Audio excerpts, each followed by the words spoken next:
Let's revise challenges of nation building.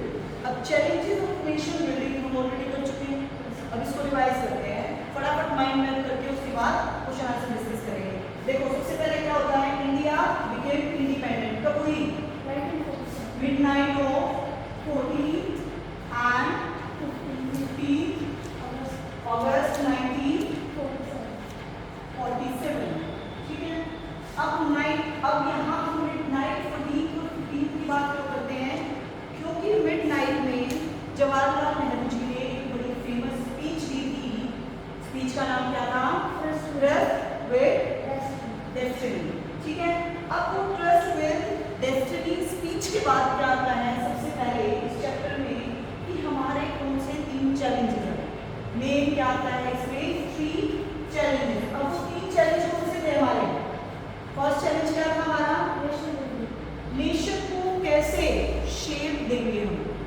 देखो nation को build करने के लिए 3 चैलेंज आए, पूरे नेशन को हमें बिल्ड कैसे करना है।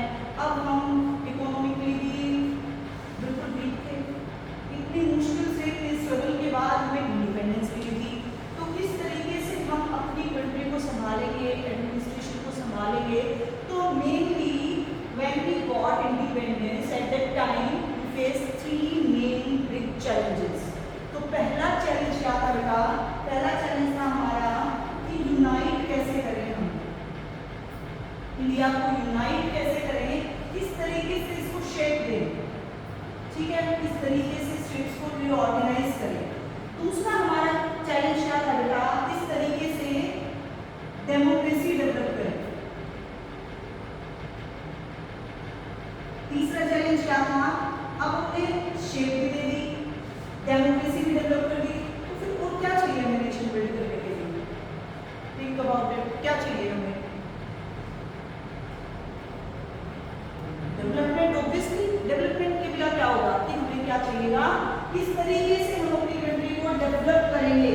तो डेवलपमेंट,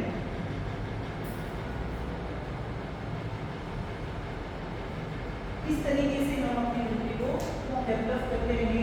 ठीक है, ये 3 मेन चैलेंज आए। ये 3 चैलेंज क्यों आए बेटा, क्योंकि गरीबी बहुत थी उस टाइम, डाइवर्सिटी इतनी थी, कितनी सारी लैंग्वेजेस, रिलीजन, बहुत कुछ ऐसा था कि समझ नहीं आ रहा था किस तरीके से मैनेज किया जाए।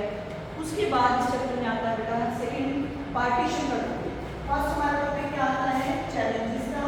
सेकंड टॉपिक इस चैप्टर का क्या आता है कि पार्टीशन। अब पार्टीशन क्या था बेटा, पार्टीशन मतलब डिस्प्लेसमेंट हुई, रिहैबिलिटेशन हुई कि लोग इधर से उधर गए, एक जगह जहाँ रह रहे थे दूसरी जगह जाकर रहे। तो जो पार्टीशन था बेटा एट दैट टाइम हमें खुशी भी थी कि हमें इंडिपेंडेंस मिलने वाली है, बट एक दुख भी था, आंखों में आंसू भी थी कि अब जो यहाँ लोग रहते थे वो अलग हो जाएंगे। ठीक है, तो पार्टीशन जो है उसमें हम एक पढ़ते हैं इस चैप्टर में 2 नेशन थ्योरी।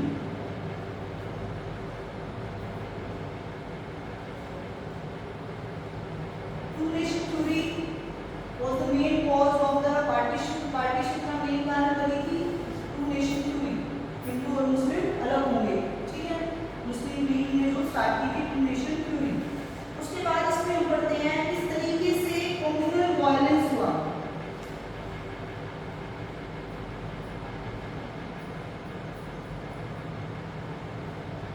किस तरीके से डिवीजन हुई। अब जो 2 नेशन थ्योरी की बेटा इसमें क्या था, कांग्रेस और मुस्लिम लीग, ठीक है, उन्होंने क्या किया था पार्टीशन के लिए कि हमें मुस्लिम को अलग क्या चाहिए, एक इंडिपेंडेंट स्टेट चाहिए है, और क्योंकि हम माइनॉरिटी में रह जाएंगे तो पार्टीशन के लिए डिमांड रखी थी 2 नेशन थ्योरी के। उसके बाद उन्होंने वायलेंस हुआ, डिवीजन ऑफ वर्ड्स हुआ, डिवीजन ऑफ प्रॉपर्टी हुआ। ये क्या रहेगा, इसके कॉन्सिक्वेंसेस रहे, प्रोसेस रहा कि किस तरीके से ईस्ट और वेस्ट पाकिस्तान बना, किस तरीके से वायलेंस हुए, किस तरीके से इम्पैक्ट हुआ हम लोगों पे। तो ये सब हम इसमें पढ़ते हैं इस चैप्टर के। मेन चैलेंज हमारा यहाँ पर क्या आया कि पार्टीशन के बाद हम किस तरीके से इंडिपेंडेंस के बाद किस तरीके से अपनी कंट्री को संभालें, इन 3 चैलेंजेस को कैसे मैनेज करें। उसके बाद बेटा बात आती है कि स्टेट्स को कैसे इंटीग्रेट किया जाए। अब जब हमारा देश आज़ाद होता है तो उसके बाद हमारे पास 14 स्टेट्स और 14 स्टेट्स होती हैं और 6 यूटीज होती हैं। अब ये वो स्टेट थी बेटा 565 प्रोविडेंसी हुआ करती थी पहले प्रिंसली स्टेट। तो कुछ हमने 3 सिचुएशन रखी कि या तो आप विलिंगली इंडियन यूनियन का पार्ट बन जाओ या फ्लेक्सिबल तरीके से या by proposal like instrument of accession को साइन करा के अपने मिलाया गया। तो ये 14 स्टेट वो थी बेटा जो इंडिपेंडेंस के टाइम पे इंडियन यूनियन का पार्ट हो जाती है 6 यूटीज। और उसके बाद धीरे धीरे जो बच जाती हैं, हैदराबाद का केस, मणिपुर का केस जो हम ऑलरेडी पढ़ चुके हैं, तो हम किस तरीके से उनको इंटीग्रेट करें। तो 565 प्रिंसली स्टेट से बेटा फ्री कर देते हैं उनको कि ज्वाइन करो इंडिया को। इंडिया और पाकिस्तान आप जहाँ इच्छा है आपकी आप उसको ज्वाइन कर सकते हैं। उसके बाद कुछ स्टेट्स अनाउंस कर देती हैं कि हम फ्री रहेंगे, ठीक है, लाइक हैदराबाद, भोपाल की हम किसी भी पावर के अंदर नहीं आएंगे। गवर्नमेंट की अप्रोच रहती है बेटा डिप्लोमेटिक और नेगोशिएशन वाली कि हम बातचीत भी करेंगे और क्लियरली हम ये भी नहीं कहेंगे कि आप पार्ट मत करो, क्लियरली हम उनको अपना भी नहीं करेंगे। पॉलिटिकल जो पावर्स थी उनको तरीके से फ्लेक्सिबल तरीके से यूज किया इंडियन गवर्नमेंट ने इंस्ट्रूमेंट ऑफ असेशन के थ्रू, ठीक है, जिसमें सरदार वल्लभ भाई पटेल का बहुत बड़ा हाथ रहा है। अब इसमें हम क्या पढ़ते हैं बेटा असेशन ऑफ जूनागढ़ कि जूनागढ़ को मिलाया गया इंस्ट्रूमेंट ऑफ असेशन के थ्रू, हैदराबाद और मणिपुर इनको क्या किया गया बेटा इंस्ट्रूमेंट ऑफ असेशन के थ्रू सरदार पटेल जी ने इंडियन यूनियन का पार्ट बनाया। अगर बैकग्राउंड की बात करें रीऑर्गेनाइजेशन ऑफ स्टेट, आगे क्या आता है, किस तरीके से शेप में हम किस तरीके से रीऑर्गेनाइज करें, किस तरीके से बाउंड्रीज सेट करें हम अपनी कंट्री की। तो किस बेसिस पे की गई बेटा लिंग्विस्टिक बेसिस पे, लैंग्वेज के बेसिस पे, कल्चर के बेसिस पे क्या किया गया स्टेट्स को रीऑर्गेनाइज किया जाता है। और नागपुर सेशन में 1920 आईएनसी में प्रॉमिस किया जाता है कि स्टेट्स को लैंग्वेज की बेसिस पे लिंग्विस्टिक प्रिंसिपल बेस क्या किया जाएगा फॉर्म किया जाएगा, ठीक है, रीऑर्गेनाइज किया जाएगा। अगर की इवेंट्स की बात करें तो आंध्र प्रदेश की डिमांड बेटा फर्स्ट स्टेट बनती है जो लैंग्वेज के बेसिस पे बनती है। Got it? पहली स्टेट बनती है जो लैंग्वेज के बेसिस पे बनती है, कौन सी Andhra Pradesh. State reorganisation commission कब आई बेटा 1953 में, जब 2 दिसंबर 1953 में किसने कॉल किया था स्टेट रीऑर्गेनाइजेशन कमीशन को, जवाहरलाल नेहरू जी ने, कि किस तरीके से आप रिकमेंडेशंस दें, एनालाइज करें चीज़ों को और स्टेट्स को रीऑर्गेनाइज करें। और इन्होंने बहुत सारे रिकमेंडेशन दी इस कमीशन ने। आफ्टर दैट 14 न्यू स्टेट्स और 6 यूटीज वर क्रिएटेड, जो हम ऑलरेडी डिस्कस कर चुके हैं। अब नई जो स्टेट बनती है बेटा वो देखो 1960 में बनती है महाराष्ट्र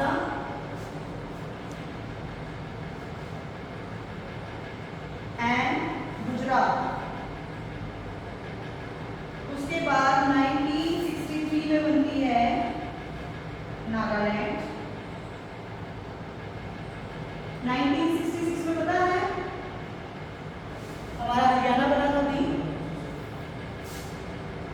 हरियाणा के साथ साथ कौन से बनी थी स्टेट बेटा, very good, Punjab and Himachal Pradesh, very good. 1972 में मेघालय, मणिपुर एंड त्रिपुरा। 2000 में उसके बाद Uttarakhand, Jharkhand and Chhattisgarh.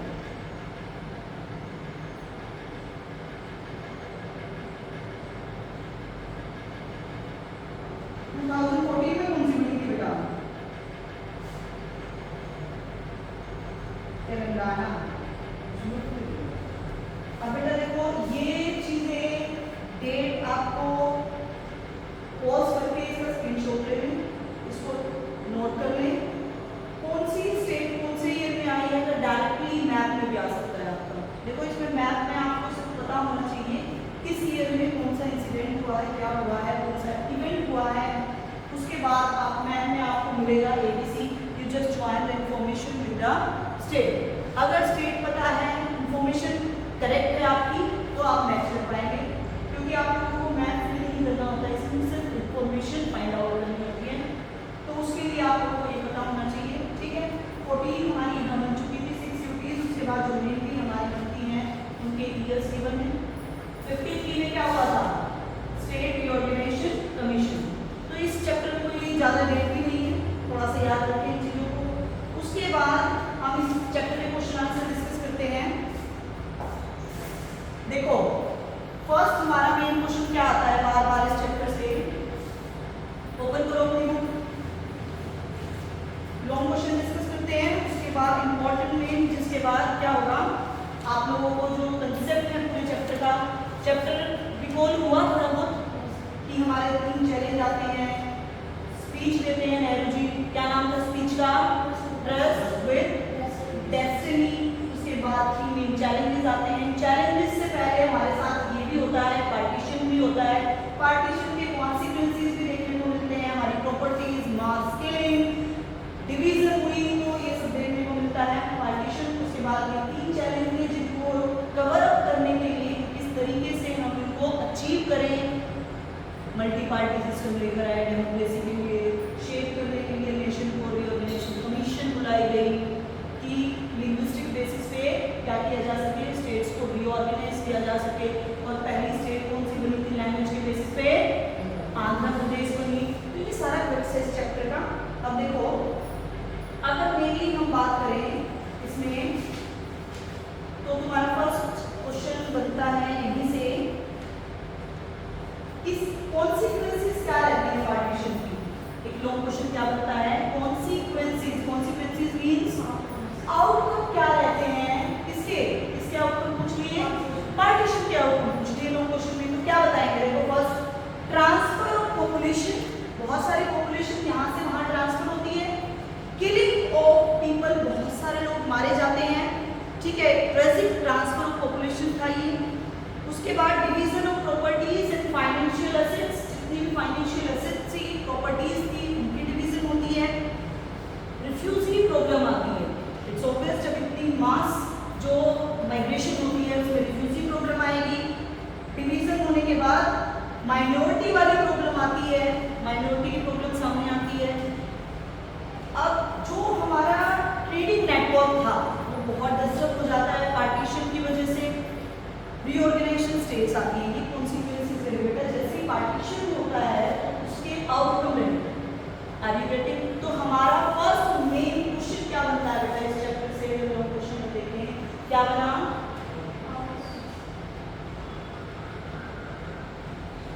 Consequences of partition. अब देखो ये क्वेश्चन किसी भी तरीके से घुमा के आ जाएगा, आंसर क्या रहेगा सेम, कि पार्टीशन के कॉन्सिक्वेंसेस क्या रहे, इसके आउटकम क्या रहे, इसका रिजल्ट क्या रहा। आप सबको पता है, अभी डिस्कस किया हमने क्या रिजल्ट रहा पार्टीशन में, गॉट इट। देखो चलो आगे। अब कंसीडरेशंस देखो, जो 3 मेन कंसीडरेशंस अभी डिस्कस की थी, जो हमने जो किसमें लगवाई थी, हमारी गवर्नमेंट ने क्या करने के लिए, गवर्नमेंट अप्रोच की यूनाइट करने के लिए, इंटीग्रेट करने के लिए प्रिंसली स्टेट्स को अपनी स्टेट में इंक्लूड करने के लिए। वो देखो फर्स्टली क्या था, the people of most princely states wanted to merge with India. India देखो जो विलिंगली मर्ज हो रहे हैं इंडिया में। दूसरा कि government approach was very flexible, बहुत फ्लेक्सिबल रखी उन्होंने अपनी अप्रोच। थर्ड कि जो बैकड्रॉप है पार्टीशन का उस पर फोकस करते हुए किस तरीके से जो फेवर में नहीं है इंडियन नेशनल यूनिटी के, उनको बाय इंस्ट्रूमेंट ऑफ सेशन के थ्रू क्या करना है, अपने इंडियन यूनियन का पार्ट बनना। अब इंडियन यूनियन का पार्ट बनने के बाद क्या हुआ, स्टेट्स बनी हमारी, प्रिंसली जो स्टेट्स थी वो नहीं रही, कितनी प्रिंसिपल स्टेट्स थी? 565 में अबाउट प्रिंसिपल स्टेट्स थी। और उसके बाद वो क्या करती हैं? मर्ज हो जाती हैं, इंटीग्रेट हो जाती हैं इंडियन यूनियन के साथ। और इसमें सबसे बड़ा रोल बेटा वल्लभ भाई पटेल जी का है। उन्होंने डायरेक्टली प्रिंस के साथ क्या किया? राजाओं के साथ जा जाके डील किया, जो मान रहे थे उनको मनाया, उनको डराया, उनको समझाया, डॉक्यूमेंट्स बनाए, जो ऑटोनॉमी के थ्रू मान रहे थे उनको ऑटोनॉमी देकर बनाया और किसी भी तरीके से इंडिया में मर्ज कराया। उसके बाद देखो क्या क्वेश्चन आता है। सेकंड क्या हुआ हमारा? कंसीडरेशंस, जो हमारी इंटरिम गवर्नमेंट थी, यानी कि कोई भी क्वेश्चन आ जाए बेटा कि गवर्नमेंट की अप्रोचेस क्या थी टू मर्ज और इंटीग्रेट द स्टेट्स, ठीक है। तो गवर्नमेंट ने क्या अप्रोच रखी? प्रिंसली स्टेट्स को इंडियन यूनियन में मर्ज करने के लिए। तीसरा क्वेश्चन देखो क्या होता है कि how did the reorganisation of state take place in India after its independence. Independence के बाद यानी कि किसका रोल आ गया? Reorganisation of states.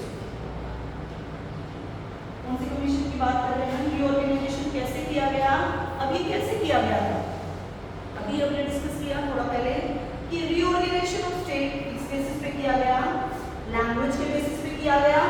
Pandit Nehru ने अनाउंस किया कि हम अपॉइंट करते हैं कमीशन को। इस कमीशन को लोकसभा में 2 दिसंबर 1953 को, और क्या किया गया कि हम इनको परमिशन देते हैं, इनको अलो करते हैं कि स्टेट्स को रीऑर्गेनाइज करें। और फिर जो हमारी स्टेट रीऑर्गेनाइजेशन कमीशन थी, इसने क्या किया? रिकमेंडेशंस दी कि लैंग्वेज के बेसिस पे और कल्चर के बेसिस पे ही हमें स्टेट्स को रीऑर्गेनाइज करना चाहिए। उसके बाद ये जो बिल होता है स्टेट रीऑर्गेनाइजेशन बिल, लोकसभा में 1956 में जाता है। देखो 53 में क्या होता है? कॉल किया जाता है रीऑर्गेनाइजेशन कमीशन को। उसके बाद 56 में ये रिकमेंडेशंस के थ्रू स्टेट रीऑर्गेनाइजेशन बिल जाता है लोकसभा में, और वो पास हो जाता है आफ्टर फ्यू अमेंडमेंट, कुछ एडिटिंग करके, कुछ अमेंड करके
ज़्यादा आती, क्योंकि डाइवर्सिटी बहुत ज़्यादा है। तो बहुत सोच समझ कर ये डिसीजन लिया गया कि नेशन को बिल्ड करने में सबसे पहला हाथ कि किस तरीके से नेशन को शेप दी जाए और स्टेट्स को रिओर्गेनाइज किया जाए, और वो किस कंक्लूजन पे पहुंचे कि लैंग्वेज के बेसिस पे ऐसा किया जाए।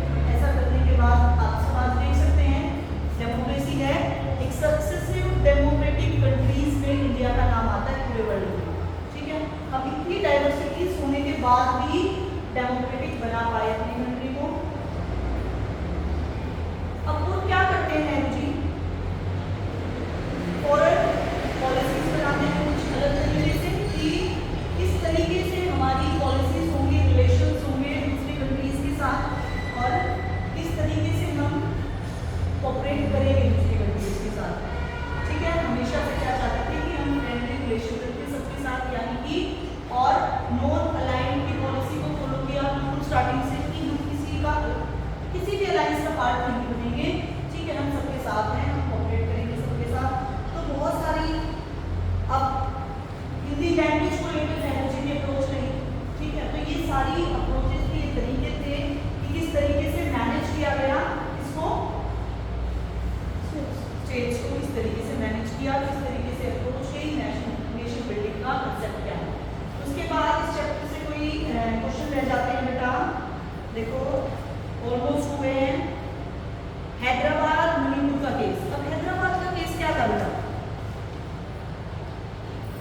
लार्जली प्रिंसली स्टेट थी हैदराबाद। कौन थे वहां के राजा, निजाम।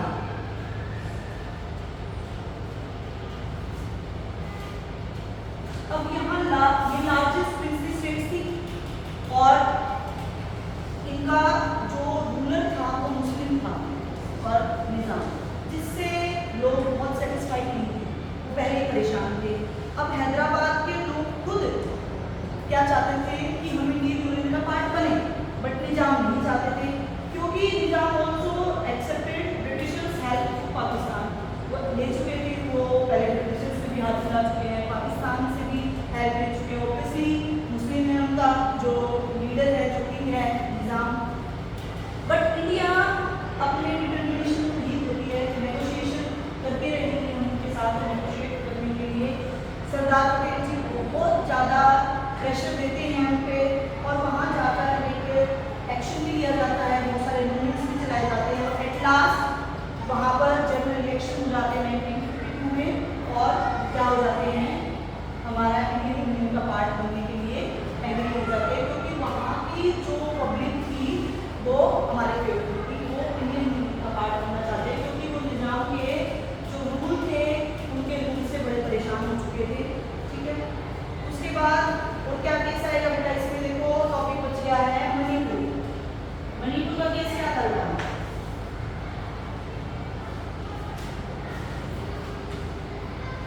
देखो कोई क्वेश्चन रहना चाहिए। बोध चंद्रा, यहाँ के राजा कौन थे बेटा, बोध चंद्रा। अब मणिपुर में क्या होता था, a few days before independence से कुछ दिन पहले की बात है, महाराजा ऑफ मणिपुर जो बोध चंद्रा सिंह थे, वो साइन करते थे इंस्ट्रूमेंट ऑफ पोसेशन को with the government of India, यानी इंडियन गवर्नमेंट का पार्ट बनने के लिए इंस्ट्रूमेंट ऑफ पोसेशन को साइन कर देते हैं कि आपकी जो इंटरनल ऑटोनॉमी है, ठीक है, जो अपनी चलाओगे आप, इंटरनल ऑटोनॉमी आपकी रहेगी, बाकी अश्योर करती है इंडिया आपको कि हम आपके साथ रहेंगे, बस इंटरनली आप अपने तरीके से अपने स्टेट को चला सकते हैं, रन कर सकते हैं, मेंटेन कर सकते हैं अंडर पब्लिक प्रेशर। इलेक्शन होते हैं मणिपुर में जून 1948 में, जून 1948 में इलेक्शन होते हैं। इलेक्शन होने का क्या मतलब है, डेमोक्रेसी आ गई।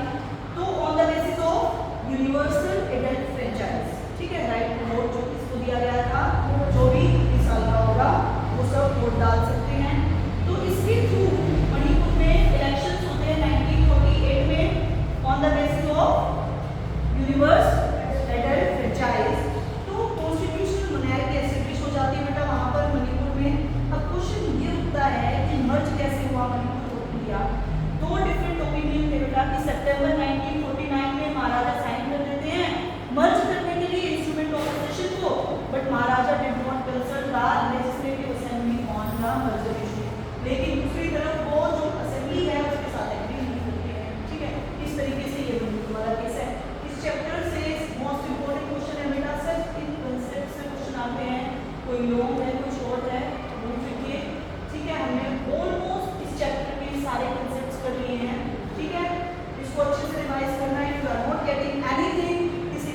डाउट है, कुछ नहीं समझ आ रहा है, तो हम नेक्स्ट क्लास में डिस्कस करेंगे, ठीक है।